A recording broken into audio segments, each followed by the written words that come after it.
আছে, মানে রাসূল সাল্লাল্লাহু আলাইহি ওয়াসাল্লাম মানে বলছে যে উনি মদিনায় রাষ্ট্র গঠন করার আগে জাকাতের জাকাত নিছে কিনা বা জাকাতের কথা বলছে কিনা, এরকম আর কি। আর আমাদের রাষ্ট্রটা কিরকম হলো, আমরা ইমানের ঘোষণাটা কিরকম দিলাম সেরকম আর কি। ইমানের ঘোষণা প্রসঙ্গে সেদিনকে আমি বলছিলাম, আর আমাদের রাষ্ট্র যে হয়েছে সেই প্রসঙ্গে হয়তো সামান্য বলবো আর কি। যাই হোক, এখন জামাল ভাই ওইটা বলছিল, আমার খেয়াল আছে। তো এখন এখানে আবার জামাল ভাইকে রাখতে হবে সামান্য দুইটা কথার হা না উত্তর দেওয়ার জন্য, তারপরে আমি আলোচনা যেতে পারি ইনশাআল্লাহ। সমস্ত প্রশংসা জগৎ সমূহের প্রতিপালক আল্লাহ, হ্যাঁ, সকলের প্রতি শান্তি, দয়াময় পরম দয়ালু আল্লাহর নামে। আমি যেটা বলতে চাচ্ছিলাম, সেখানে জামাল ভাইকে ওই কথা জামাল ভাইয়ের প্রসঙ্গে ওই প্রশ্ন উত্তর গুলো দেওয়ার আগে আমার একটু বিষয় জানতে হচ্ছে। সেটা হচ্ছে, জামাল ভাই কি জানেন যে আল কোরআনে প্রচলিত নিয়মে, আমি কিন্তু আমার নিয়ম বা অন্য কোনো নিয়ম বলতেছি না, প্রচলিত নিয়মে একটা কথা আছে। প্রচলিত নিয়মে সেটা হচ্ছে যে আল কোরআনে দুই রকম সূরা পাওয়া যায়, একটা হচ্ছে মক্কি সূরা, একটা হচ্ছে মাদানী সূরা। আপনি কি এই কথাটা শুনছেন? হ্যাঁ না বলেন। আলহামদুলিল্লাহ, এটা জানতে চাইছিলাম। তার মানে মক্কায় থাকা অবস্থায় যে সূরাগুলো নাজিল হয়েছে সেগুলোকে মক্কি বলা হয়। মক্কা থেকে যখন মদিনায় যায়, তারপরে তিনি মদিনায় থাকা অবস্থায় যে সূরাগুলো নাজিল করা হয় সেগুলোকে মাদানী বলে, মক্কি মাদানী। তবে এ বিষয়ে আমি শুনি, লোকমুখে, হাজারো মানুষের মুখে শুনি, আলেমদের মুখে শুনি, কিন্তু এ বিষয়ে আমার কাছে কোনো ডকুমেন্ট নাই। আমি এটা জানি না যে সূরাটা আসলে মক্কিতে নাকি মাদানীতে নাজিল হয়েছে না কোথায়, আমি জানি না। তবে লোকমুখে শুনি, সেটা বলি। আর বিভিন্ন অনুবাদে, কোরআনের বিভিন্ন অনুবাদে দেখবেন এভাবে লিখে দেওয়া হয়েছে, সূরার প্রথমে যেটা মদিনায় বা এটা মক্কায় লিখে দেওয়া হয়েছে। এই সূত্র থেকেও জানি, কিন্তু এর কোনো প্রমাণ আমার কাছে নাই। আল্লাহ কোথায় কোনটা নাজিল করছে আমি জানি না। তো সেই সূত্র ধরে অনেকেই বলে থাকেন তিনি মক্কা থেকে বিতাড়িত হয়ে যখন মদিনায় যান, মদিনায় গিয়ে রাষ্ট্র গঠন করে তারপরে তিনি এই সালাত জাকাতের বিষয়টা সামনে আনেন, এটা লোকমুখে বলে। তো সেখান থেকে তিনি রাষ্ট্র গঠন করে কোথায় গিয়ে? মদিনায় গিয়ে। মক্কায় তিনি রাষ্ট্র গঠন করে নাই, বা সেখানে সালাত জাকাত বলতে কিছু ছিল না, এরকম কথাগুলো আমরা প্রায় সময় শুনি। জামাল ভাইয়ের কথা ঠিক সেরকম ছিল যে জামাল ভাইয়ের কথাও ঠিক সেরকম ছিল যে জামাল ভাই বলতে চাচ্ছেন যে রাসূলুল্লাহ মদিনায় যাওয়ার আগে, রাষ্ট্র গঠন করার আগে কি মক্কায় কি এই জাকাতের কথা বলতেন বা জাকাত নিতেন, এইরকম আর কি। তো আমি সেই জন্যই আপনাকে জানতে চাইছি যে মক্কি মাদানী সূরা আপনি জানেন কি? ভালো বলছেন। তাহলে আমরা দেখি মক্কি সূরার মধ্যে জাকাতের কথা কি বলা হচ্ছে নাকি নাই। হ্যাঁ, যাদের অন আছে মাইকটা বন্ধ রাখেন। আমরা দেখবো থেকে যে লেখা আছে সেখানে জাকাতের কথা আছে কিনা, সালাতের কথা আছে কিনা। আমি ওই জাকাত প্রসঙ্গে বা ব্যয় প্রসঙ্গে একটা আয়াত নিয়েছি। আর কিছুর মধ্যে যে সালাত আছে, অনেকগুলা সালাত শব্দ আছে, সেগুলো আমি আনি না এখানে, যেহেতু প্রসঙ্গটা জাকাত। তাই তো আমার রব, আমি আপনার আশ্রয় প্রার্থনা করি শয়তানের প্ররোচনা হইতে। আমার রব, আমি আরো আশ্রয় প্রার্থনা করি সালাতের বিষয়টা থাকবে, কারণ যখন ঘেরাও গুহায় ওহী নিয়ে আসলেন, তখন তার সেজদায় 2 রাকাত সালাত ওখানে তাকে শিখাইছেন। এই জন্য সালাতের ব্যাপারটা থাকবে, এটা আমরা আলেম ওলামাদের মুখ থেকে শুনবেন। আচ্ছা আচ্ছা আচ্ছা, ঠিক আছে। আমি সালাতের বিষয়ে আসিনি এখনো। মক্কি সূরায় যে সালাত আছে, অসংখ্য আয়াত আছে, আমি সেটা নেব না এখন, যেহেতু আপনার প্রসঙ্গটা ছিল জাকাত। কত 20। তাহলে আমি এই প্রসঙ্গে কয়েকটা আয়াত দেখি, আমাদের সময় চলে গেছে অনেক। তো আমি এই আয়াতটা এখন যেটা পাঠ করবো, এটা কয়েকদিন আগেও পাঠ করেছি 2-3 বার। সেটা এখন আজকের অবগতি হচ্ছে যে এটা সূরাটা কোথায়, এই আয়াতটা কোথায়, সেজন্য আবার আয়াতটা পাঠ। এই আয়াতটা সূরা আরাফ। এই সূরা আরাফের শুরুতে আপনারা ইসলামিক ফাউন্ডেশন কোরআনুল কারীমে অনুবাদে শুরুতে লেখা দেখবেন যে এখানে লেখা আছে যে মক্কি। সূরা আরাফ 206টি আয়াত, সূরাটা মক্কি, অর্থাৎ মক্কায় অবতীর্ণ হয়েছে বলে এখানে লেখা আছে। আর আগেই বলছি, সত্য মিথ্যা আমার কাছে নাই। এখানে লেখা আছে 155 নম্বর আয়াতে, 155 নম্বর যাব না, আমি সংক্ষেপ করব যেহেতু অল্প সময়। 56 নম্বর আয়াতে আল্লাহ বলছে যে, বললেন যে আমাদের জন্য নির্ধারিত করো দুনিয়া ও আখিরাতের কল্যাণ, আমরা তোমার নিকট প্রত্যাবর্তন করিয়াছি। আল্লাহ বলিলেন, আমার শাস্তি যাহাকে ইচ্ছা তাহা দিয়ে থাকি, আমার শাস্তি যাকে ইচ্ছা উহা দ্বারা দিয়ে থাকি। উহা দ্বারা মানে উসিবু বিহি, মানে ওই যে কল্যাণ চেয়েছ সে কল্যাণ দ্বারা আমি যাকে ইচ্ছা তাকে শাস্তি দিয়ে থাকি। সুতরাং আমি উহা তাহাদের জন্য নির্ধারিত করিব, অর্থাৎ কল্যাণ, রাজত্ব, ক্ষমতা, খেলাফত, এটা আসবে এখানে, যে আমি উহা তাহাদের জন্য নির্ধারিত করিব, রাজত্ব নির্ধারিত করিব, খেলাফত নির্ধারিত করিব, আমার যাবতীয় কল্যাণ তাহাদের জন্য আমি নির্ধারিত করিব, যাহারা তাকওয়া অবলম্বন করে, যাকাত দেয় ও আমার আয়াতে বিশ্বাস করে। এই সূরাটা মাক্কি। রাসূলুল্লাহকে আল্লাহ মুসা নবীর ঘটনা শোনাচ্ছেন, রাসূলুল্লাহকে আল্লাহ মুসা নবীর ঘটনা শোনাচ্ছেন। তো সেখানে কথাটা আল্লাহ বলছে যে যাহারা, সুতরাং আমি উহা তাহাদের জন্য নির্ধারিত করিব। তাহাদের জন্য, এই তাহাদের জন্য বলতে একদম মানে এই রাসূলুল্লাহ থেকে শুরু করে এই কথাগুলোতে রাসূলুল্লাহ থেকে শুরু করে শুরু হয়েছে, এর আগেও তো ছিল, প্রত্যেক নবী রাসূলদের আমলেই একই বিধান ছিল। এখন যে কোরআনটা রাসূলের উপর নাজিল হয়েছে, নবী মুহাম্মদ রাসূলুল্লাহ, তো সেখান থেকে শুরু করে কিয়ামত পর্যন্ত যত মানুষ এই পৃথিবীতে আসবে, এই কথাটা দ্বারা সকলকেই বোঝানো হয়েছে যে সুতরাং আমি উহা তাহাদের জন্য নির্ধারিত করবো। এই তাহাদের জন্য মানে আমরা সকলে একদম কিয়ামত পর্যন্ত যত মানুষ আসবে করব, যাহারা তাকওয়া অবলম্বন করে, অর্থাৎ আমাকে ভয় করে চলে, আমার আদেশ নিষেধের প্রতি সচেতন, তাহাদের জন্য আমি নির্ধারিত করব। যাহারা যাকাত দেয় তাদের জন্য নির্ধারিত করব, আমার আয়াতে যারা বিশ্বাস করে তাদের জন্য নির্ধারিত করব। তাহলে এখানে আমরা দেখলাম যে মক্কি সূরার মধ্যে রাসূলুল্লাহকে যাকাতের কথা বলা হচ্ছে, এখানে সালাত শব্দও নাই। আমি এই জন্যই আয়াতটাকে সামনে নিয়ে আসছি। কোরআন থেকে আমরা বিধান নেব, কোরআন থেকে আমরা জানবো। তাহলে মক্কি সূরার মধ্যে এখানে যাকাত বলা হয়েছে, আল্লাহ বলছে সুতরাং আমি উহা তাহাদের জন্য নির্ধারিত করিব যাহারা তাকওয়া অবলম্বন করে, যাকাত দেয় ও আমার আয়াত বিশ্বাস করে। পরের আয়াতগুলাতে আমরা না যাই, আমরা মক্কি সূরায় দেখলাম যাকাতের কথা বলা হয়েছে, সেটা দেখাবার জন্যই এরপর যাচ্ছি আমি 21 নম্বর সূরা আম্বিয়ার 71, 72, 73। এই সূরাটাও মক্কায় অবতীর্ণ। তাহলে এখানে কি আছে আমরা একটু দেখি।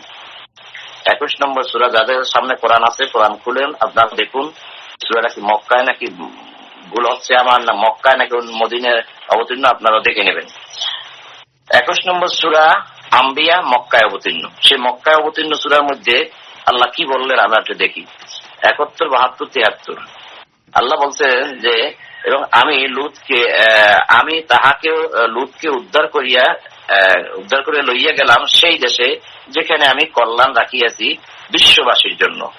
বিশ্ববাসীর জন্য কল্যাণ হচ্ছে একমাত্র কাবা, মসজিদুল হারাম কাবা। এই প্রসঙ্গে যদি কারো দ্বিমত থাকে, আলোচনা থাকে, সেটা আমরা পরে করবো। তার 72 বলছে এবং আমি ইব্রাহিমকে দান করিয়াছিলাম ইসহাক, পৌত্র রূপে ইয়াকুব, আর প্রত্যেককেই করিয়াছিলাম সৎকর্মপরায়ণ, অকুলনা জালনা সলিহীন। 73 বলছে, সূরা আম্বিয়া 73 বলছে মক্কায় অবতীর্ণ, এবং আমি তাহাদেরকে করিয়াছিলাম নেতা, ওই যে আলনাহুম আইম্মা, ইমাম বানিয়েছিলাম, ইয়াহদুনা বিআমরিনা ওয়া আওহাইনা ইলাইহিম ফিল খায়রাত, তাহারা আমার নির্দেশ অনুসারে মানুষকে পথ প্রদর্শন করিত। তাদেরকে আমি নেতা বানাইছিলাম, বর্তমানেও ঠিক তাই হবে, আগের আর এখন প্রত্যেকটা বিধান একই, আর পূর্বের কিতাবের বিধানগুলো এই কিতাবে। এই কিতাব পূর্বের কিতাবকে সত্যায়ন করে, পূর্বের কিতাব এই কিতাবকে সত্যায়ন করে। আল্লাহ বলছে আমি তাহাদেরকে নেতা বানিয়েছিলাম, তাহারা আমার আদেশ অনুসারে মানুষকে পথ প্রদর্শন করিত, তাহাদেরকে ওহী প্রেরণ করিয়াছিলাম সৎকর্ম করিতে, সালাত কায়েম করিতে, যাকাত প্রদান করিতে, তাহারা আমারই ইবাদত করিত। তাহলে এখানে পাওয়া গেল যে 73 নম্বর আয়াতে যে তাদেরকে আমি ওহী করেছিলাম যাকাত দিতে। তার মানে মক্কি সূরার ভিতরে রাসূলুল্লাহকে শোনানো হচ্ছে যাকাতের কথা। তার মানে কেন শোনানো হলো? রাসূলুল্লাহ যেন এটা করে, প্রতিষ্ঠিত করে। এটা আমরা এখানে পেলাম। এখানে 21 নম্বর সূরার 105 নম্বর আয়াতে এরকম একটা কথা আছে যে আমি উপদেশের পর কিতাবে লিখিয়ে দিয়েছি যে আমার যোগ্যতা সম্পন্ন বান্দাগণ পৃথিবীর উত্তরাধিকারী হবে। লাকাদ কাতাবনা ফিজ জাবুরে মিন বাদি যিকরি, কারেন্ট চলে গেছে, একটু কম দেখতেছি। আচ্ছা, আন্নাল আর দুইয়া রিসুহা ইবাদিয়াস সলিহুন, আমার যোগ্যতা সম্পন্ন ব্যক্তিগণই এই পৃথিবীর উত্তরাধিকারী হবে। আমরা পেলাম এখানে। যাক, এটা আমাদের জন্য হয়তো জাকাত প্রসঙ্গ না, কিন্তু এখানে একটা মূল বিষয় আছে, যোগ্যতা সম্পন্ন আল্লাহ যাদেরকে ভালোবাসে তারা পৃথিবীর উত্তরাধিকারী হবে। তারা এখন মানে কর্তৃত্ব করবে আমাদের উপরে, সেটাই বোঝা যাচ্ছে। তাহলে আমরা 21 নম্বর সূরা শেষ করলাম, যেটা মক্কায় অবতীর্ণ, সেখানে জাকাত প্রসঙ্গে কথা বলা হয়েছে। 23 নম্বর সূরার 4 নম্বর আয়াতে যাব। এই 23 নম্বর সূরাটাও মক্কায় অবতীর্ণ, আপনারা দেখে নেবেন। 23 নম্বর সূরা মুমিনুন, 1 নম্বর আয়াতে আল্লাহ বলছে কদ আফলাহাল মুমিনুন, অবশ্যই মুমিনরা হুম ফি সালাতিহিম খাশিয়ুন, যারা বিনয় নম্র নিজেদের সালাতে, তাহলে মক্কি সূরাতে সালাতও আছে। আল্লাযীনা হুম আনিল লাগবি মুরিদুন, যারা অসার ক্রিয়াকলাপ হইতে বিরত, অর্থাৎ অহেতুক কোনো কথাবার্তা বলে না, কথা কম বলার চেষ্টা করে, ভালো কথা বলে, এই জাতীয় মানুষগুলো সফল হয়েছে। আল্লাযীনা হুম লিয-যাকাতি ফাইলুন, যারা যাকাত দানে সক্রিয়, তারা সফল হয়েছে। কদ আফলাহাল মুমিনুন, মুমিনগণ সফল হয়েছে যারা যাকাত দিয়েছে। যারা যাকাত দিয়েছে, যারা অসার ক্রিয়াকলাপ হইতে বিরত হয়েছে, যারা বিনয় হয়েছে, যারা নিজেদের যৌন অঙ্গকে হেফাজত করেছে, এই জাতীয় মুমিনগণ সফল হয়েছে। যারা যাকাত দিয়েছে তারা সফল হয়েছে। এটা মক্কি সূরা। এই আয়াতগুলো থেকে বোঝা যায় রাসূলুল্লাহ সে সময় কালেকশন করেছে। এটা আপনার প্রশ্নের উত্তরে আমি আয়াতগুলো রেডি করছি। এবার আমরা দেখব 27 নম্বর সূরা, যেটা মক্কায় অবতীর্ণ। আমি শুধু মক্কার আয়াতগুলো এখানে নিয়ে আসছি, মক্কা সূরাগুলো এখানে নিয়ে আসছি, যেহেতু একটা সমাজে প্রচলিত আছে। আর এবং এই প্রসঙ্গে প্রচুর কথা আছে যে তিনি মদিনায় মক্কা বসে কিছুই করতে পারেননি, তিনি মদিনায় গিয়ে সব করেছেন। তাহলে এখন সে প্রসঙ্গে কোরআন কি বলে দেখি। কারণ এই যাবৎকাল আমরা যে কথাগুলো শুনতেছি ওগুলো সবই মানুষের কথা। মানুষের কথার মধ্যে অনেক সত্য আছে, অনেক মিথ্যাও আছে। ইতিহাসের কথার মধ্যে সত্য মিথ্যা আছে, হাদিসের মধ্যে সত্য মিথ্যা আছে। কোরআন কি বলে সেটা দেখি। তাহলে এখানে 27 নম্বর সূরা নামল আয়াত 3 নম্বরে জাকাতের কথা বলা হয়েছে। সূরাটা মক্কা অবতীর্ণ, আমার সামনেই লেখা আছে। তাহলে 27 নম্বর সূরা নামলের 1 নম্বর আয়াতে আল্লাহ বলছে তাওসিন, এইগুলি আয়াত আল কোরআনের এবং সুস্পষ্ট কিতাবের। হ্যাঁ, তিলকা আয়াতুল কোরআন, কোরআনের আয়াত। ও কিতাবি মুবিন, সুস্পষ্ট কিতাবের আয়াত থেকে এখানে আনা হয়েছে, এই জন্য বলছে কিতাবি মুবিন।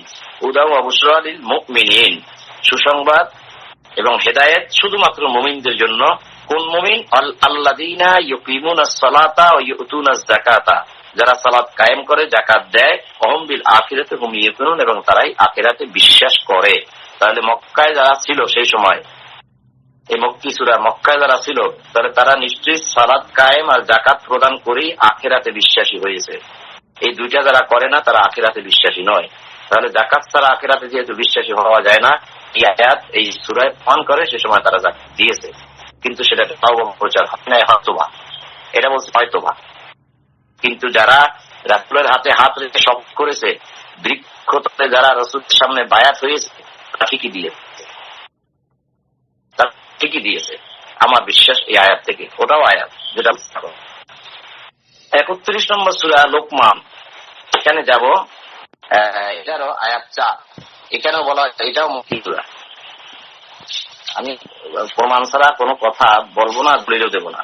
31 নম্বর সূরা লোকমান আয়াত 4, এক হইতে বলা হয়েছে আলিফ লাম, এইগুলি জ্ঞানগত কিতাবের আয়াত, পথ নির্দেশ, দয়াস্বরূপ সৎকর্মপরায়ণদের জন্য। মানে বলছে মুমিনদের জন্য, কাছাকাছি শব্দ, একই রকম কথা, অর্থগুলো কিন্তু। এরপরে এখানে 4 নম্বর আয়াতে বলছে আল্লাযীনা ইউকিমুনাস সালাতা ওয়া ইউতুনাজ যাকাতা ওয়া হুম বিল আখিরাতি হুম ইউকিনুন, আবার সালাত কায়েম, যাকাত দেয়, তারা আখিরাতে বিশ্বাস করে। কিন্তু প্রমাণ হলো তাই, সালাত যাকাত ছাড়া কেউ আখিরাতে বিশ্বাসী নয়, যাকাত ছাড়া কেউ আখিরাতে বিশ্বাসী নয়। এটা আল্লাহ বলছে, আমি বারবার জন্য রিপিট করতেছি। 31 নম্বর সূরা হামিম 7 নম্বর আয়াতে বলা হয়েছে আল্লাযীনা লা ইউতুনাজ যাকাতা ওয়া হুম বিল আখিরাতি হুম কাফিরুন, যারা যাকাত দেয় না তারা আখিরাত মানে না। তাহলে মক্কায় যারা ছিল সে সময়, যারা হাতে বায়াত হয়েছে, বা মক্কায় বসে বায়াত হোক বা মক্কায় বসে বায়াত, জানি না সেটা কোথায় বসে বায়াত, যারা ছাড়া দিয়েছে তারা নিশ্চয়ই যাকাত দিয়েছে। কারণ শর্তটাই হচ্ছে যাকাত, যাকাত ছাড়া কোনো কিছু হয় না। এ প্রসঙ্গে আমার কথা বলা যাবে, আমরা সেদিকে যাব না, শেষ কিছু সংক্ষেপে সে দেখাচ্ছি। তাহলে 31 নম্বর লোকমানের 3 নম্বর আয়াতে দেখা গেল সূরাটা মক্কায় লেখা আছে, সেখানে যাকাতের কথাই বলা হয়েছে। আর যাকাত ছাড়া সফল হবে না, কারণ 5 নম্বর আয়াতে বলা হয়েছে উলাইকা আলা হুদাম মির রাব্বিহিম ওয়া উলাইকা হুমুল মুফলিহুন, তারাই তাহাদের প্রতিপালকের নির্ধারিত পথে নির্দেশিত পথে আছে এবং তারা সফল। তারা জাকাত ছাড়া সফল হবে না। জাকাত ছাড়া কেউ আল্লাহর নির্ধারিত পথে থাকে না। সে যতই বলুক যে আমরা কোরআন মানি, ভালো কথা বলি, ভালো কাজ করি, বিশ্বাস করি শুধু কোরআন, অন্য কিছু করি না, যতই বলুক, কিন্তু আল্লাহ শর্তটুকু দিয়েছে জাকাত ছাড়া সে পরকালে বিশ্বাসী নয় এবং সে সফল নয়। কারণ উহারাই রয়েছে রবের নির্ধারিত পথে, উহারাই সফল। তাহলে এটা যদি কেউ বলে তাহলে এটা গ্রহণযোগ্য হয়। আচ্ছা, 35 নম্বর সূরার আমি যে কথা আয়াত দেখাইলাম 1, 2, 3, 4, 5, 6টা সূরা 6টা আয়াত অলরেডি দেখাইছে যেগুলো প্রমাণ করে যে জাকাত মক্কায় ছিল। এবার 7 নম্বর সূরা, মানে সিরিয়াল অনুযায়ী 7 নম্বর সূরা হয়েছে 35 ফাতির আয়াত 18। 35-এর 18 নম্বর আয়াত সরাসরি এখানে ওইরকম ভাবে নাই, ওইরকম ভাবে একটু আল্লাহ কি বলছে সেটা আমরা আল্লাহ বলছেন 35 নম্বর সূরা ফাতির মক্কায় অবতীর্ণ লেখা আছে। 18 নম্বর আয়াতে আল্লাহ বলছে, কোন বহনকারী অন্যের বোঝা বহন করবে না সেই বিচার দিবসে। কোন ভারাক্রান্ত ব্যক্তি যদি কাহাকেও ইহা বহন করিতে আহ্বান করে, উহার কিছুই বহন করা হইবে না। নিকট আত্মীয় হইলেও এই পাপের বোঝা তারা নিবে না। যাও তো দেখো তো কে আসছে, দরজাটা খুলে দাও, কে আসছে দেখো। হইবে না, নিকট আত্মীয় হইলেও সে কিন্তু পাপের বোঝা নিবে না। তুমি কেবল তাদিগকেই সতর্ক করিতে পারো যাহারা তাহাদের প্রতিপালককে না দেখিয়া ভয় করে এবং সালাত কায়েম করে। যে কেহ নিজেকে পরিশোধন করে সে তো পরিশোধন করে নিজেরই কল্যাণের জন্য, আল্লাহর দিকে প্রত্যাবর্তন, ওয়াইলাল্লাহিল মাসির। তাহলে এই যে এখানে একটা কথা বলা হয়েছে যে তুমি কেবল তাদেরকেই শুনাইতে পারবা যারা আল্লাহকে না দেখি ভয় করে সালাত কায়েম করে। এই সালাতের সাথে এখানে জাকাত শব্দের আল্লাহ ভিন্নভাবে বলছে, সেটা হচ্ছে যে কেউ নিজেকে পরিশুদ্ধ করে সে তো পরিশুদ্ধ করে নিজের কল্যাণের জন্য, নিজের ভালোর জন্য নিজেকে সে শুদ্ধ করে। এখানে আরবিটা হচ্ছে ওয়াকামাস সালাতা ওয়ামান তাযাক্কা ফাইন্নামা ইয়াতাযাক্কা লিনাফসিহি। এই নফসি মানে নিজের নফসকে আত্মশুদ্ধির জন্য, পরিশুদ্ধের জন্য সে নিজেকে শুদ্ধ করে। কিভাবে শুদ্ধ করে? একমাত্র সম্পদ দিয়ে শুদ্ধ করে। কারণ আল্লাযী ইউতি মালাহু ইয়াতাযাক্কা, ইয়াতাযাক্কা এখানে বলছে ওমান তাযাক্কা, ওখানে ইয়াতাযাক্কা, এখানে তাযাক্কা, ওমান তাযাক্কা। তার মানে যে নিজের সম্পদ ব্যয় করে আত্মশুদ্ধির জন্য, সে কথা এখানে নিয়ে আসেন। 92 নম্বর সূরা লাইলের 18 নম্বর আয়াত, যেটা কাল পরশু দেখাইছি যে সম্পদ ব্যয়ের মাধ্যমে কেবল আত্মা শুদ্ধ হয়। এখানে আল্লাহ সেটা বলছে যে ওমান তাযাক্কা ফাইন্নামা ইয়াতাযাক্কা লিনাফসিহি, যে যাক্কা করে মানে যে পরিশুদ্ধ হয় সে তো নিজের কল্যাণের জন্য, নিজের আত্মাকে শুদ্ধ করার জন্য, লিনাফসিহি তার নফস শুদ্ধ করার জন্য সে শুদ্ধ হয়। তাহলে এটাও কিন্তু সেই জাক্কা, এটা রুট ওয়ার্ড কিন্তু জাক্কা। জাকাত দেওয়ার শব্দটা নাই এখানে। আল্লাহ শর্তটুকু থেকে যদি তুমি পরিশুদ্ধ হও তবে হইতে পারো, তবে তুমি তোমার নিজের জন্য হবে এটা। এই সূরাটাও মক্কায় অবতীর্ণ, কিন্তু এখানেও সেই জাকাতের কথা বলা হয়েছে। এবার আরেকটি সূরা দেখবো আমরা, একদম এই সূরাটা 73 নম্বর সূরা মুজাম্মিল। আমরা অনেকেই এই সূরাটার খবর জানি। মুজাম্মিল রাত্রে উঠে কোরআন পড়ার জন্য যখন বলা হয় তখন এই সূরাটা সামনে নিয়ে আসা হয়। এই সূরাটা সরাসরি কি বলছে আল্লাহ রাসূলকে এই সূরার মধ্যে, এটা দিয়ে জ্বলন্ত প্রমাণ হয়ে যাবে এখন যে মক্কার সূরায় বা মক্কায় রাসূলুল্লাহ থাকাকালীন অবস্থায় জাকাত ছিল, এখন প্রমাণ হয়ে যাবে। 73 নম্বর সূরা মুজাম্মিল মক্কায় অবতীর্ণ লেখা আছে। এই সূরার 20 নম্বর আয়াত অর্থাৎ শেষ আয়াতটাই আল্লাহ রাসূলুল্লাহকে বলছেন। আয়াতটা একটু বড়, তারপরে আমি পুরোটা পড়ি, পুরোটা না পড়লে অনেক কিছু বোঝা যায় না। আল্লাহ রাসূলুল্লাহকে বলছেন যে তোমার প্রতিপালক তো জানেন যে তুমি জাগরণ করো, কখনো রাত্রির প্রায় 2/3 কখনো অর্ধাংশ এবং কখনো 1/3। অর্থাৎ রাতের প্রথম ভাগ, দ্বিতীয় ভাগ বা মধ্যভাগ বা অর্ধেক রাত যে তুমি রাত যে কোরআন পড়ো, এটা তো তোমার প্রতিপালক জানেন। এই কথাটা কিন্তু এই সূরার শুরুতেই বলা হয়েছে, ইয়া আইয়ুহাল মুযাম্মিল কুমিল লাইলা ইল্লা কালিলা নিসফাহু আও ইনকুস মিনহু কালিলা আও জিদ আলাইহি। মানে রাতের কিছু অংশ জাগো, প্রথম অংশ, দ্বিতীয় অংশ বা তার থেকে বাড়াও, বা অর্ধেক রাত্রি জাগে, আও জিদ আলাইহি আরো বাড়াও। রাত্রির কোরআন আর তারতিলা কোরআন তেলাওয়াত করো, বুঝে বুঝে ধীরে ধীরে তারতিলের সাথে কথাই বলা হয়েছে এখানে। সে কথাটা এখানে আসছে সূরা মুজাম্মিলের 20 নম্বর আয়াতে। আল্লাহ বলছেন যে তোমার প্রতিপালক তো জানেন যে তুমি রাত জাগরণ করো। এখানে রাত শব্দটা বলা হয়েছে তুমি জাগরণ করো, কখনো রাত্রির প্রায় 2/3 এই রাত আছে এখানে, কখনো অর্ধাংশ অর্ধেক রাত তুমি জেগে থাকো কোরআন নিয়ে, এবং কখনো 1/3 3 ভাগের 1 ভাগ তুমি জেগে থাকো, 3 ভাগের 1 ভাগ, এবং জাগে তোমার সঙ্গে যারা আছে তাদের একটি দল। তুমি একা জাগো না, তোমার সঙ্গী সাথী যারা আছে, যারা একদম তোমার সাথে লেগে থাকে, সুপারগুলোর মতো লেগে থাকে, যারা পরকালে বিশ্বাসী, যারা সালাত কায়েম রাখে, যারা যাকাত দেয়, তাই তো পরকালে বিশ্বাসী, ঠিক তারাও তোমার সঙ্গী সাথীদের মধ্যে একটা দলও তোমার সাথে জেগে থাকে। তোমার সঙ্গী সাথীদের একটা দলও তোমার সাথে জেগে থাকে, সেটা আল্লাহ দেখেন, আল্লাহ জানেন। এই জন্য এখানে প্রথম বলা হয়েছে ইন্না রাব্বাকা ইয়ালামু, তোমার রব জানেন। তুমি জাগো, তোমার সঙ্গী সাথীরা তোমার সাথে রাত্রে জাগে। আচ্ছা, এরপরে আল্লাহ বলছে তোমার সঙ্গে যারা আছে তাহাদের একটি দলও জাগে, এবং আল্লাহ নির্ধারণ করেন দিবস ও রাত্রির পরিবার। তিনি জানেন যে তোমরা ইহা পুরোপুরি পালন করিতে পারিবে না। টাইম ধরে ধরে বা রাত কতক্ষণ হলো না হলো এগুলো তোমরা চিন্তা ভাবনা করতে পারবে না, কখনো কম হয়ে যাবে, কখনো বেশি হয়ে যাবে, কিন্তু এগুলো আল্লাহ জানেন। কখন কোন টাইম হলো না হলো, কি হলো না হলো, সেটাই আল্লাহ বললেন যে আল্লাহ জানেন, এগুলো নির্ধারণ করেন আল্লাহ জানেন দিবস ও রজনীর পরিমাণ। তিনি জানেন যে তোমরা ইহা পুরোপুরি পালন করিতে পারিবে না। আল্লাহ যতই বলুক না কেন, আমাদের দ্বারা সেটা পুরোপুরি যে সম্ভব হবে না, তা এখন বাস্তব প্রমাণ। আমরা কোরআন মেনেও কিন্তু আল্লাহর এই কথাগুলোকে পুরোপুরি মানতে পারি না। কোন রাতের প্রথম অংশ, দ্বিতীয় অংশ, বা মধ্য অংশ, বা শেষ অংশ, বা অর্ধেক রাত আমাদের দ্বারা হয় না। আল্লাহ বললেন যে তোমাদের দ্বারা এটা সম্ভব হবে না, আল্লাহ জানেন। অতএব আল্লাহ তোমাদের প্রতি ক্ষমা পরবশ হইয়াছেন, তোমরা যে পারবে না, এই জন্য আল্লাহ ক্ষমা করলেন। তবে কাজেই কোরআনের যতটুকু আবৃত্তি করা তোমাদের জন্য সহজ হয় ততটুকু আবৃত্তি করো। এই যে এখানে বলা হয়েছে ফাকরা ও পাঠ করো, পড়ো, মা তায়াসসারা মিনাল কোরআন, কোরআন থেকে যতটুকু সহজ হয়।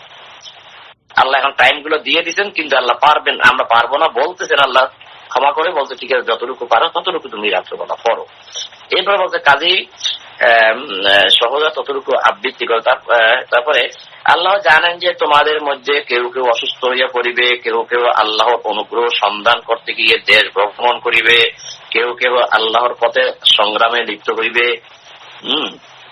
কাজেই তোমরা কোরআন হইতে যতটুকু সহজসাধ্য হয় ততটুকু আবৃত্তি করো। ফাকরা ও মা তায়াসসারা মিনহু, মিনহু মানে তা থেকে, তা থেকে মানে কোরআন থেকে যতটুকু সহজ হয় ততটুকু পাঠ করো। এরপরে বলছো আকিমুস সালাতা ওয়া আতুজ যাকাতা, হ্যাঁ, এবং আল্লাহকে তোমরা সালাত কায়েম করো, যাকাত দাও। এটা ডাইরেক্ট অর্ডার। এই সূরা মক্কা অবতীর্ণ।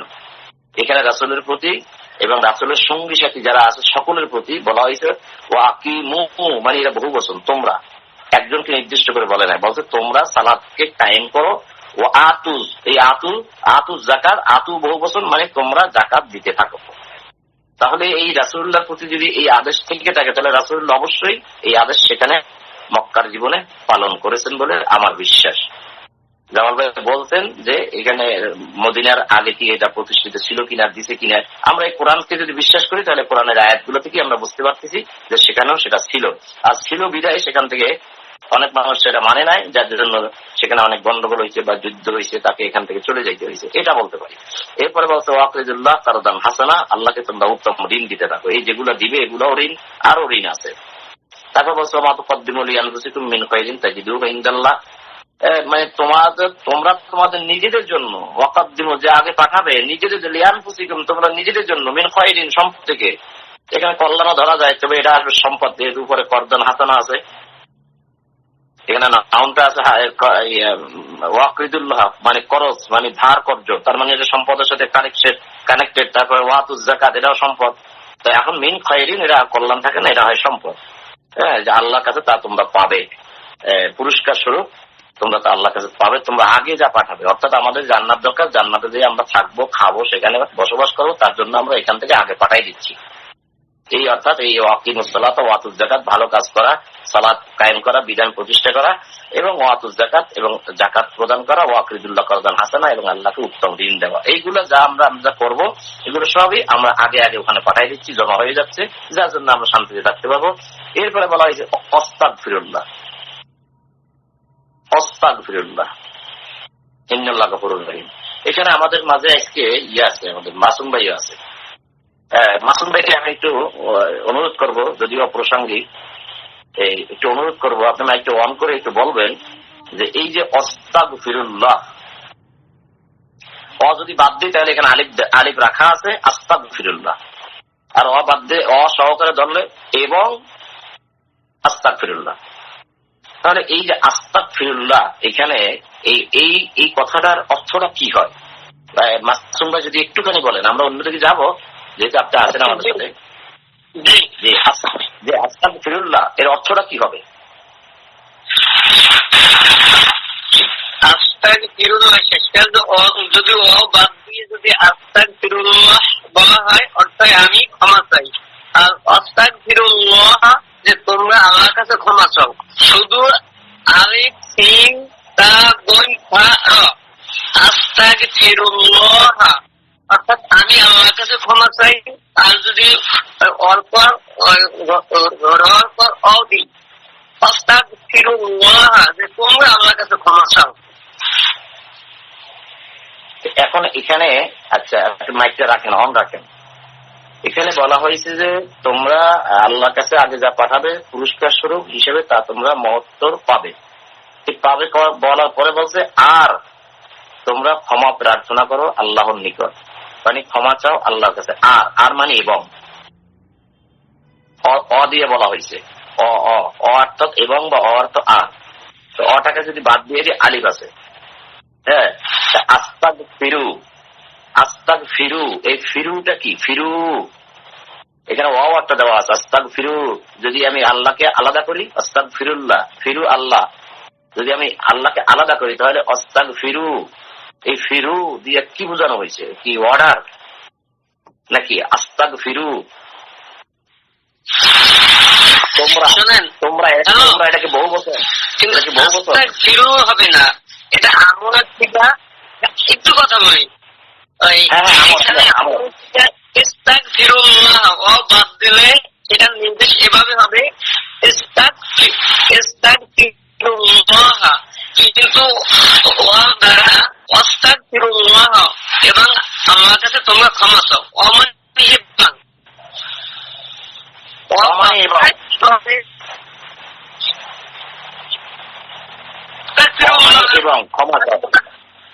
আমি একটু বলি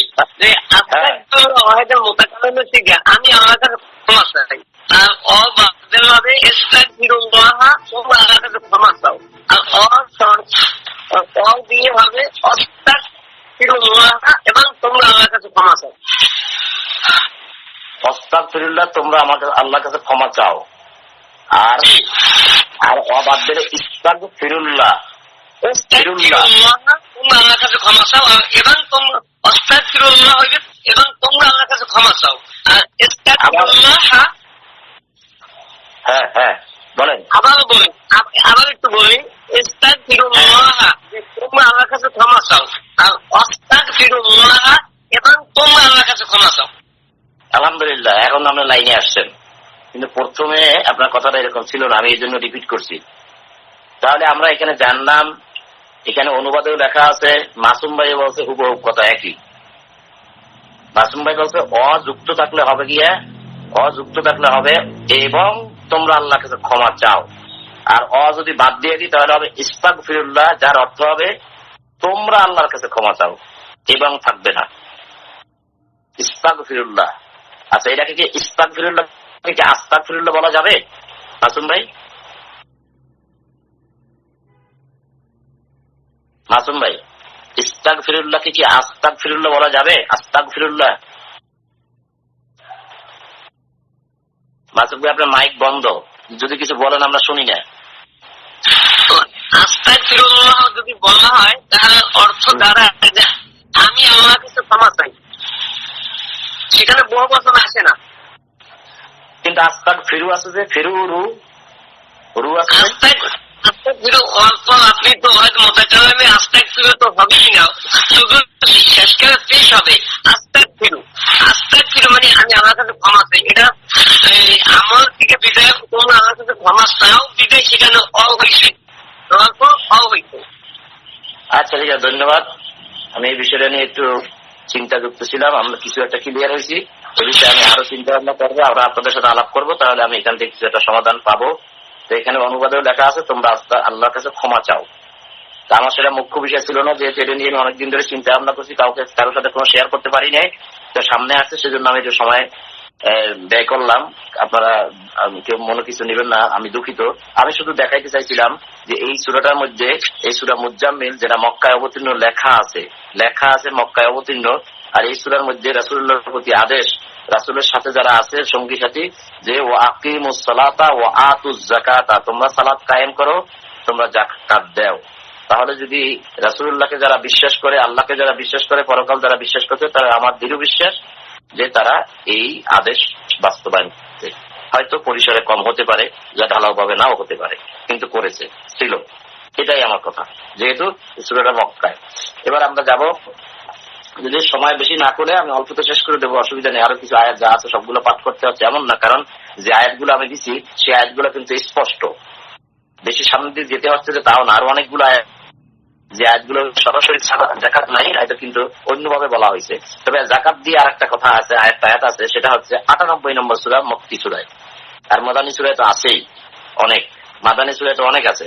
তো মক্কি সূরায় আর একটা আয়াত আছে, সেটা হচ্ছে 98 নম্বর সূরা বাইয়িনার 5 নম্বর আয়াত। এই বাইয়িনা শব্দের অর্থ হয়েছে স্পষ্ট দলিল। বাইয়িনা শব্দের অর্থ হয়েছে স্পষ্ট দলিল।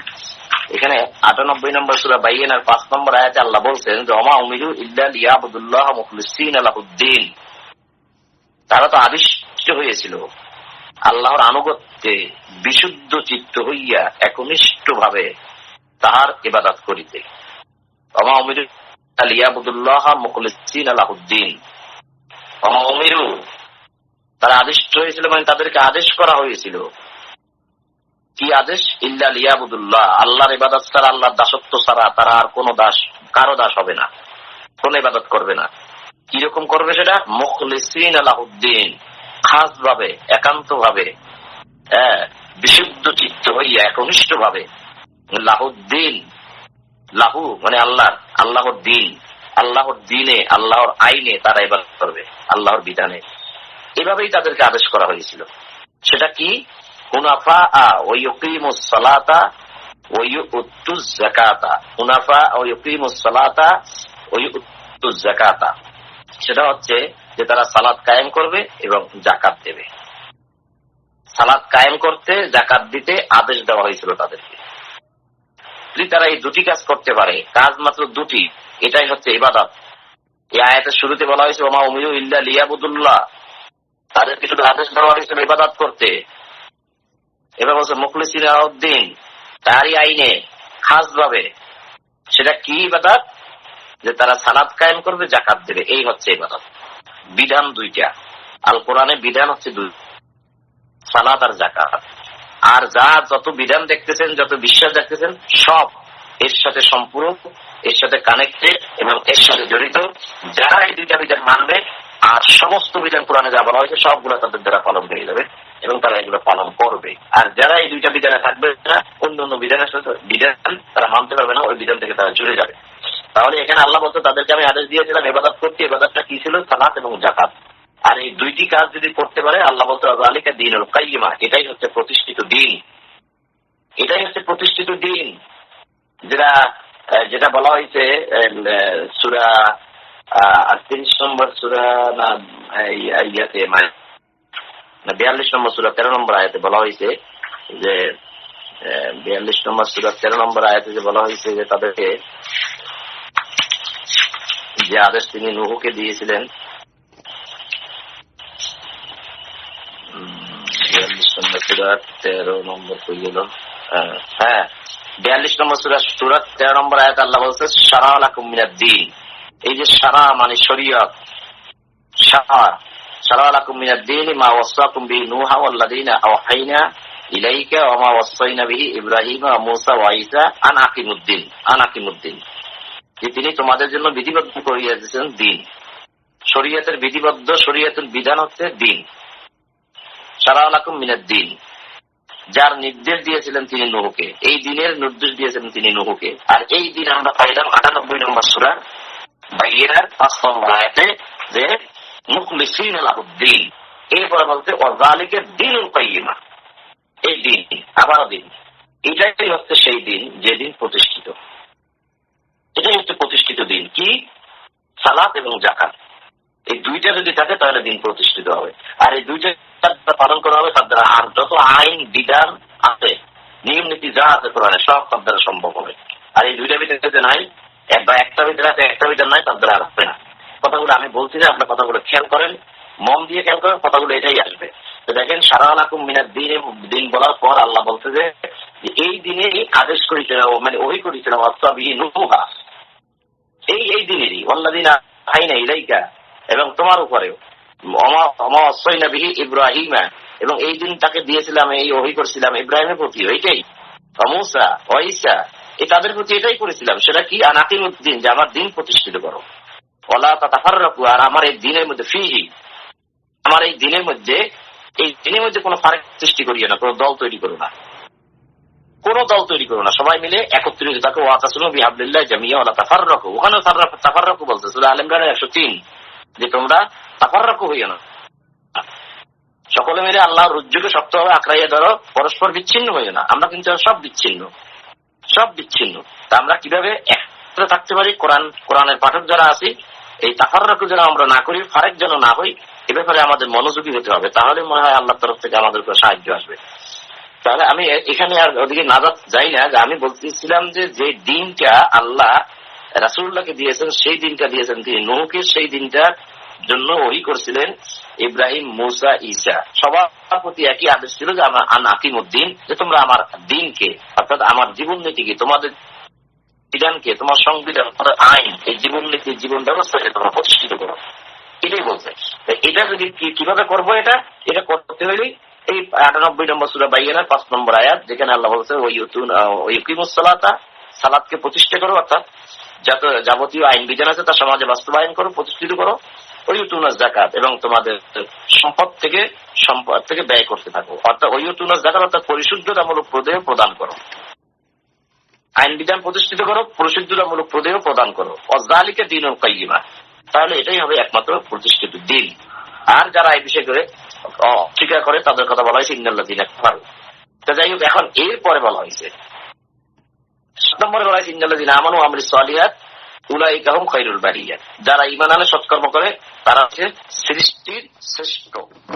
এখন ঈমান আনে, সৎকর্ম করে, কেন আবার সালাত কই, যাকাত কই নাই? 7 নম্বর আয়াতে বলছে ইন্নাল্লাযীনা আমানু ওয়া আমিলুস সালিহাত উলাইকা হুম খায়রুল বারিয়া, যারা ঈমান আনে, সৎকর্ম করে, তারাই সৃষ্টির শ্রেষ্ঠ।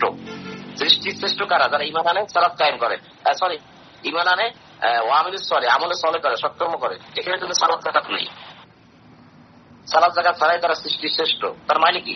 তার মানে এই যে 5 নম্বর আয়াতে বলা হয়েছে যে তাদেরকে যে ইবাদতের কথা বলা হয়েছিল, আদেশ দেওয়া হয়েছিল, এই আদেশের প্রতি যারা ঈমান আনে, ইবাদতের প্রতি যারা ঈমান আনে, হ্যাঁ, ওয়ায়ুকিমুনাস সালাত, এই সালাতের প্রতি যারা ঈমান আনে, ওয়ায়ুতুনাজ যাকাত, যারা যাকাতের প্রতি ঈমান আনে, ওয়াযালিকা দীনুল কাইয়্যিমা, এই প্রতিষ্ঠিত দিনের উপর যারা ঈমান আনে, তারা হবে গিয়ে সৃষ্টি শ্রেষ্ঠ। আমরা যদি বলি যে ঈমান আনো, কর্ম করো, জান্নাত, এর অর্থ কিন্তু শুধু ঈমান আনা ভালো কাজ করাই নয়, ঈমান আনা কোরআনের বিষয়ের প্রতি ঈমান আনতে হবে, এবং আদেশ নিষেধ গুলো আছে তা সব পালন করতে হবে। অর্থাৎ ঈমানের বাস্তবায়নটা হচ্ছে সৎকর্ম। কর্ম যদি করতে হয় আমাদের, তাহলে আমাদের ঈমানের বাস্তবায়ন করতে হবে, তাহলে কেবল আমাদের সৎকর্ম হবে। আর যদি সেটা হয়, তাহলে আল্লাহ বলে তোমরাই তাহলে সৃষ্টি শ্রেষ্ঠ হবে। আল্লাহ যত সৃষ্টি আছে তার মধ্যে মানব সৃষ্টি হবে তখন। আর যারা আর এখানে বলা হয়েছে 6 নম্বরে বলা হয়েছে কিতাবীদের মধ্যে যারা অস্বীকার করে তাহারা এবং মুশরিকরা জাহান্নামের অগ্নিতে স্থায়ীভাবে অবস্থান করিবে, উহারাই সৃষ্টির অধম, উলাইকা হুম শাররুল বারিয়া। যাক, আমার এই পর্যন্ত জাকাতের যে কথাগুলো, জাকাত প্রসঙ্গে যে আয়াতগুলো ছিল, একদম সরাসরি জাকাতের সাথে জড়িত, সরাসরি জাকাত শব্দ দিয়ে সেইগুলো আয়াতগুলো ছিল এই কটা 1, 2, 3, 4, 5, 6, 7, 8, 9। এরপরে আছে 70 নম্বর সূরার, আমি সেই আয়াতগুলো নাও পড়ি, কিছু কিছু আপনাদের দেখাই দিই। 70 নম্বর সূরা মাআরিজের 24 নম্বর আয়াত। এটা 70 নম্বর সূরাটা হচ্ছে গিয়ে আপনার মক্কায় লেখা আছে, মক্কা অবতীর্ণ। এখানে লেখা আছে আল্লাযীনা ফি আমওয়ালিহিম হাকুম মালুম, যাদের সম্পদে নির্ধারিত হক রয়েছে। তাহলে নির্ধারিত হক কিন্তু মক্কায় ছিল, তাহলে আল্লাহ বললো কেন? 6 নম্বর সূরা আনামের 141 নম্বর আয়াত, এটা মক্কায় অবতীর্ণ লেখা আছে, যে মক্কায় অবতীর্ণ। এখানে 141 নম্বর আয়াত আল্লাহ বলছে ওয়াতু হাক্কাহু ইয়াওমা হাসাদি, ফসল তুলিবার দিনে তোমরা ফসলের হক প্রদান করো। তাহলে এটা মক্কায়, তাহলে তখন ছিল কথাগুলো, তাহলে আদেশ করলেন কেন আল্লাহ?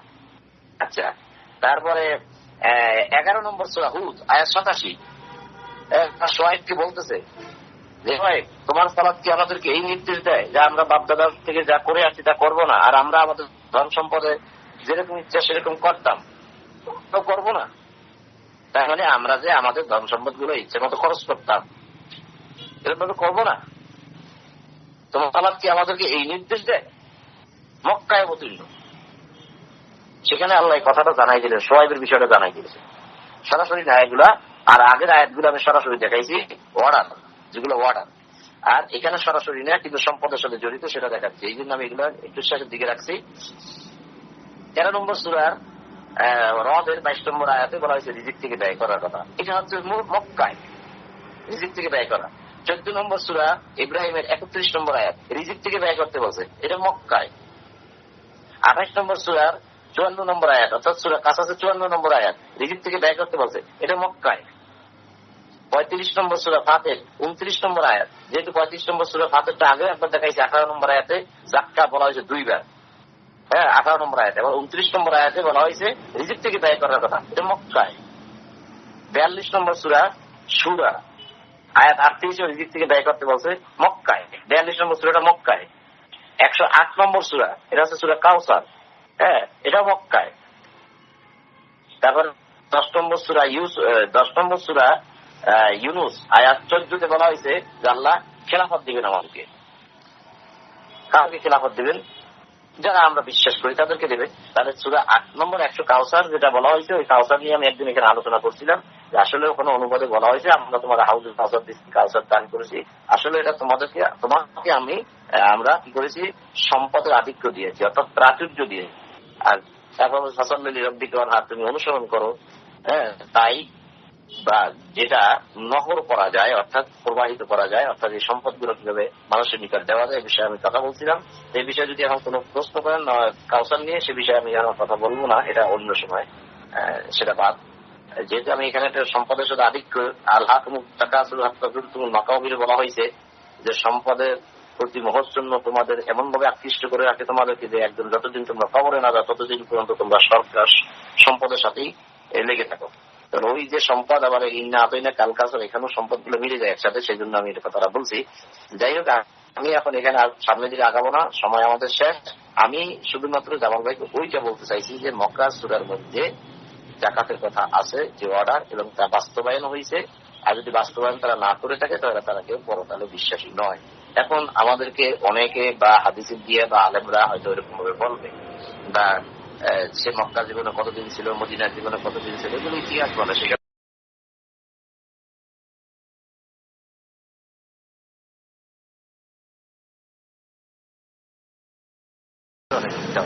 আমরা সরাসরি কথাগুলো সব বিশ্বাস করতে পারি না। মোট কথা কোরআন থেকে আমি প্রমাণ পেলাম মক্কায় যাকাত ছিল, হয়তো ঢালাও ভাবে অতটা বড় পরিসরে ছিল না, হয়তো কম ছিল। যেমন আপনার আরেকটা প্রশ্নের উত্তরে যেমনের মধ্যে চলে আসবে যে আমরা কিভাবে এখন গঠন করলাম। দেখেন আমাদের ভিতরে প্রায় 20-25 জন মানুষ আছি আমরা যারা দিয়ে যাচ্ছি দীর্ঘদিন ধরে। তা আমাদের বিষয়টা সবাই জানে না, বাংলাদেশে সবাই জানে না। কিন্তু না জানলে কি হবে, বাংলাদেশের যতগুলো থানা আছে এবং সচিবালয় সহ প্রধানমন্ত্রীর কার্যালয় সহ সবার কাছে এই নোটিশ দেওয়া হয়েছে, সবার কাছে, আপনি হয়তো জানেন না।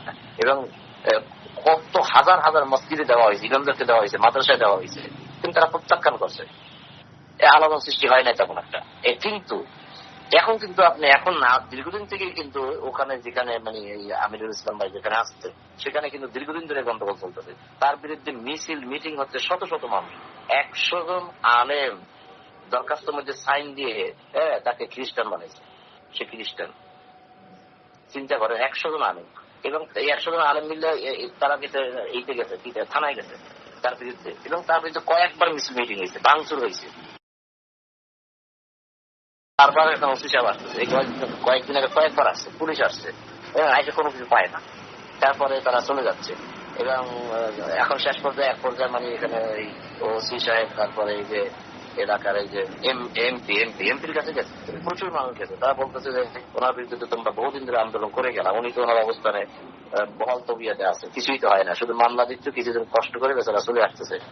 এখন যদি তোমরা ওনাকে ক্ষতিগ্রস্ত করো, তোমরা বিপদ হয়ে যাবা, তোমরা ঠিকে যাবা, তখন তোমাদেরকে আমি বাঁচাইতে পারবো না যদি তোমরা তার কোনো ক্ষতি করো। এরকম বলে দিছে। ওসি সাহেবকে বাড়াইছে, ওসি সাহেব একে ঘুরে চলে গেছে। এখন তারপরে এলাকাবাসী মানে খুব গরম, তার কোরআন প্রচার এখানে বন্ধ করতে হবে, শুধু একটাই তাদের দাবি, তার কোরআন প্রচার বন্ধ করতে হবে। শেষ পর্যন্ত ওসি সাহেব এসে বললো যে ভাই আপনি এটা বন্ধ করেন, আপনি এটা বন্ধ করলেই এরা থেমে যাচ্ছে। হ্যাঁ, আপনি যদি পুরোপুরি বন্ধ না করেন, কয়েকদিন একটু বন্ধ রাখেন, আমি ওদেরকে বলতে পারবো যে আপাতত বন্ধ আছে, তারপরে দেখেন কি হয়, পরিস্থিতি কোন দিক থেকে কোথায় যায়, আপনি আপাতত বন্ধ রাখেন। এখন চিন্তা করলো যে 6টা মামলা তার বিরুদ্ধে, আবার এখানে 25 সাথে বাড়াবাড়ি করবে, আবার ধরে নিয়ে যাবে, নিয়ে তার রাষ্ট্রবিরোধী মামলা দেয়। কোরআনের বিরুদ্ধে কোনো মামলা দিতে পারে না। চিন্তা করলো ঠিক আছে, আমি না হয় না করি, আগে কার মাইক খোলা আছে মাইকটা একটু বন্ধ করেন। তাহলে চিন্তা করলো ঠিক আছে, আমি না হয় না পড়ি, অন্যরা পড়বে, অসুবিধা কি। তো দেখেন এখন কোরআন প্রচার কিন্তু আমার ছোট ভাই সকাল সন্ধ্যা পড়তেছে, আবার কালকে থেকে আমি পড়বো, এরকম আর কি। আমরা পড়ে যাচ্ছি, বন্ধ রাখতে পারবো না আমরা। সকাল সন্ধ্যা কোরআন প্রচার, কোরআন পড়া, কোরআন বোঝা আমরা বন্ধ রাখতে পারবো না। মানে এখানে বিশাল হাঙ্গামা চলতেছে। তার মানে এটা না জানে কি, এটা সবাই জানে। এটা আমরা হয়ে গেছি, বলতেছি আমরা, আমাদের জায়গা হয়ে গেছে, আল্লাহ দিছে, এটা আমরা এখন একত্রিত আছি। এখন আপনারা আছেন হয়তো আর এক জায়গায়, ওনারা আছে হয়তো আর এক জায়গায়, এরকম আর কি। এখন এটা যে আমাদের সাংবাদিক সম্মেলন করে প্রেস ক্লাবে নিতে হবে, এটা তো একটা বর্তমানের নিয়ম। এই নিয়মটা আগে ছিল না। আপনি যে কোনো জায়গা থেকে মানুষ ডিক্লার দিলে হয়ে যেত সে সময়, যে আল্লাহর বিধান অনুযায়ী আসো তোমরা। যেটা আমরা করেছি, এটা যদি এখানে আরো কিছু মানুষ আছে যুক্ত হয় সত্যের পথে, কারণ এটা তো একদম সত্য, 100% সত্য, যে সত্যের মধ্যে কোনো ভুল নেই। আর অন্যান্য দলের মধ্যে যাই কিছু দেখতে পাচ্ছেন সেখানে তো প্রশ্ন থাকিয়ে যাবে, এবং সেখানে সম্পূর্ণ সত্য যে সম্পূর্ণ যে সত্য তা তো নয়, তা তো যথেষ্ট প্রমাণ দলিল আমরা দিতে পারবো। তাহলে এক একজন এক এক জায়গা থেকে প্রচার করছে, আর আমরা এটা করতেছি। এখন এখানে যদি কিছু মানুষ হয় আসে, বা সেটা এরকম ভাবে কোন এক সময় মানুষ আরো জানবে। আর যদি এখানে আল্লাহ তো বলছে তোমরা 20 জন দাঁড়িয়ে যাও, ত্যাগী মানুষ, ত্যাগী মানে যারা জীবন চায় না, দুনিয়া চায় না, তা আল্লাহ 200 জন দিয়ে সাহায্য করবে, আল্লাহ 5000 ফেরেশতা দিয়ে সাহায্য করবে। আমি একদিনকে বলছিলাম যে 5000 ফেরেশতা যদি আসে আল্লাহর তরফ থেকে, আর এখানে ওই যে হাজার হাজার মানুষ আসে, কিছু করতে পারবে? আতাল্লে নাক মুখ ভরে যদি মারা আরম্ভ করে, ওই মানুষগুলারে যারা অস্ত্র হাতে নিয়ে আসছে, তারা বলবে যে আমরা মারে কে, আমার মারলো কে, আমি দেখি না কেন, ও তো অস্ত্র ফেলাই দিয়ে দৌড়াইবে, ওদেরকে দেখা যাবে না। আল্লাহ 5000 দিয়ে সাহায্য করবো। কিন্তু কথাগুলো আল্লাহ বলছে, বারবার বলছে, কিন্তু আমরা আমলে নেই না। আল্লাহ সাহায্য করবে, আমরা ভয় মানে বিশ্বাসটা আমাদের নাই, আল্লাহ সাহায্য করবে ফেরেশতা দিয়ে। এখন মানুষ এখানে আসতেছে না, হয়তো কখনো আসবে, আল্লাহ চাইলে আসবে, আল্লাহ না চাইলে যাবে না। আল্লাহ তো বলছে জাহান্নাম পুরো করে দেবে মানুষ দিয়ে, জিন দিয়ে, আল্লাহ চাইবে বা কেন, এটাও তো একটা বিষয়। এখন আপনার আমার প্রচেষ্টা আছে কিনা করা, ওইটা দেখবেন আল্লাহ। যে আমি করি কি করি না করি, তোমাদের খেলাফত দেই না দেই, সেটা তো পরের বিষয়, সেটা আমার বিষয়। আমি দেবো, তোমরা হয়তো সেরকম ভাবে প্রতিষ্ঠিত হইতে পারো, আমি দেবো। আর এটা না দিয়ে কেউ প্রতিষ্ঠিত হইতে পারবে না। এটা না দিয়ে সালাত কায়েম আর যাকাত প্রদান নিজেরা হইতে না করে হতে পারবে না। বায়াতের বিষয়টা আসতেছে বারবার, কথা অনেক সময় আসতেছে, বায়াতটা কি হাতে হাত রেখে বায়াত হয়েছে? রাসূলের হাতে হাত রেখে তারা ওয়াদা করেছে। আমি একটা ছবি দিয়ে দেবো আজকে এখানে, এই গ্রুপটার মধ্যে দেখবেন, এটা বানানো ছবি আর কি, এটা মানুষে বানাইছে, গাছের নিচে রাসূলুল্লাহ গাছের নিচে তাদেরকে শপথ করাইছে। তার মানে কি তখন সেখানে রাষ্ট্র তার হাতে নেই, কিন্তু তার যে অনুসারী কয়েকজন তৈরি হয়েছে, অল্প কয়েকজন, এই কয়েকজনই তার রাষ্ট্র। তারা শপথ করেছে তার সাথে, আমরা আপনার সাথে আসি, আর মরি আর বাঁচি, আপনি ডিক্লার দেন এবং সবার কাছে যান, এই ব্যাপারে যদি যুদ্ধ হয় আমরা আসি, তখন আমরা পিছতে হবো না। তখন আল্লাহ বলছে তোমরা রাসূলের হাত রেখে যে ওয়াদা করেছে, এটা আসলে মূলত আল্লাহ হাত, তার মানে এরা কখনো ছিন্ন হবে না। তো এরকম বেশি মানুষ কি আসে? অল্প মানুষ আসে, কিন্তু ওইটাকে আবার বায়াত নিয়ে গেছে, তারা হাতে হাত রেখে বায়াত হইতে হবে, ওই আপনার পীর মুরিদের দিকে নিয়ে গেছে। আবার কোরআনের কি একটা গ্রুপ আছে, তারাও বলতেছে যে আপনারা আমাদের হাতে বায়াত না হওয়া পর্যন্ত আপনাদের কোনো গতি নেই, এরকম বলতেছে। যাকে এক এক রকম বলুক, ওরকম কথা না। এই যে গাছের নিচে শপথ করা, তো ঘরে ঘরে পারতেছে না, আসলে একটা জায়গায় নিবিড়ে যেয়ে বসে এই শপথ গুলা করেছে বা মানুষকে এই দিনের কথা বলেছে রাসূলুল্লাহ। আমি এখন আরো কথা লম্বা না করি, যদি জামাল ভাই যেভাবে সরাসরি জানতে চেয়েছেন ওভাবে সরাসরিটা বলা যাবে না, আমাদের উত্তরও নাই। কোরআন থেকে যতটুকু পাইছি আমি যতটুকু দিচ্ছি। যেমন হয়তো আপনার আজকে প্রশ্ন মন মতো হবে না, আমি জানি না যে হয় না হয়, সম্ভবত না হওয়ারই সম্ভাবনা বেশি। যেমন গতকালকে অসংখ্য প্রমাণ দেওয়ার পরেও মাসুম ভাই এটা ফিরামান কাতিবিনের আয়াতটা দিয়ে মানে তিনি বুঝাইতে চাইলেন মানে আমি ততক্ষণ যতগুলো আলোচনা করেছি, যতগুলো আয়াত দিয়ে প্রমাণ করেছি, সব আয়াতগুলো বাতিল হয়ে যায় ওই কিরামান কাতিবিনের সামনে। আসলে তা নয়। কিরামান কাতিবিন কি বলছে আর অন্যান্য আয়াতগুলো কি বলছে, একই রকম সবগুলা। যদি আমরা বুঝি শত প্রমাণ দেওয়ার পরেও হয়তো তার মন মতো প্রশ্নটা হয়নি। তো এখন আমি আজকেও এখানে আলোচনা শেষ করছি ইনশাল্লাহ। তা আপনার এই বিষয়ে যদি এমন কোনো মতামত থাকে, যদি কিছু বলতে চান, আলহামদুলিল্লাহ বলেন ভাই, ইনশাল্লাহ আমরা শুনি ধৈর্য সহকারে। আপনার কথাগুলো সবাই ধৈর্য সহকারে শুনছেন, এই জন্য সকলের প্রতি আমি কৃতজ্ঞ। আলহামদুলিল্লাহ রাব্বিল আলামিন। আচ্ছা জামাল ভাই, তাহলে আপনি মাইকটা একটু ওপেন করেন, ওপেন করে একটু মতামত জানান। আর আপনি তো শুনতে পারেন নাই ভালো একটা, কারণ লাস্টের দিক দিয়ে আপনার লাইন বারবার লাইন কেটে যাচ্ছিল। আলহামদুলিল্লাহ মামুন ভাই, আসলে আমি 20 মিনিটের অধিক পাহাড়তলি বাজার থেকে যখন রওনা দিচ্ছি তখন থেকে রিক্সায় ওঠার পর থেকে আমার লাইনটা কেটে যায় এবং আমি বারবার জয়েন হওয়ার চেষ্টা করছি, হতে পারিনি। আমি আজকে রেকর্ডিংটা শোনার পর কালকে এই ব্যাপারে বিস্তারিত বলতে ইনশাআল্লাহ। খুব সুন্দর কথা বলছেন। আলহামদুলিল্লাহ, আলহামদুলিল্লাহ, খুব সুন্দর কথা বলছেন। রেকর্ডিং মানে মামুন ভাইও করতেছে এবং আমিও করতেছি। তোমরা রেকর্ডিং এ ছেড়ে দেওয়া হবে, এটা আপনি শুনেন, শুনে হয়তো একটা মতামত পেশ করেন, বা যদি আপনি মতামত পেশ নাও করেন তাও সমস্যা নেই। আমার খালি একটা অনুরোধ, আপনার যুক্ত থাকেন কোরআনের সাথে, কিছু কিছু জানেন, জানার চেষ্টা করেন। সিদ্ধান্ত এগুলো আপনাকে নিতে হবে কি হবে না, পরে করবে কি করবে না, সবই তো আপনার ব্যাপার। এখানে কোনো বাধা, জোর জবরদস্তি নেই। লাইক রাবিদ্দিন, দিনের ব্যাপার কোনো জোর জবরদস্তি নেই, বাধা নেই, কিছু নাই। শুনতে থাকেন। ওইটা আমার একটা অনুরোধ ছিল যে আপনি কোরআনের কথাগুলো শোনেন। যা ঠিক আছে, তাহলে আমরা কি আজকে শেষ করতে পারি?